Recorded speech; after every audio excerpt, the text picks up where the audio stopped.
kumukulo-kulo. Ayan na siya. Kumukulo-kulo na. Mamaya natin ilalagay ang ating gata.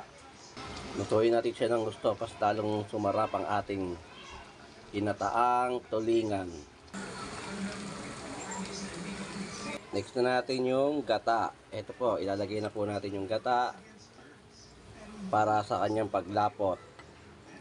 Ayan na. Masarap yan pag naluto. Tingnan nyo at itikman din natin yan.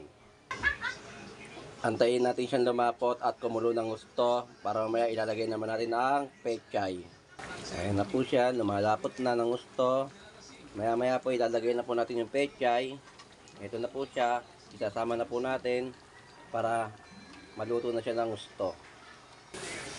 Ngayong luto na siya, pwede na natin siyang ihain sa hapagkainan. Tara, let's eat! Kain po tayo!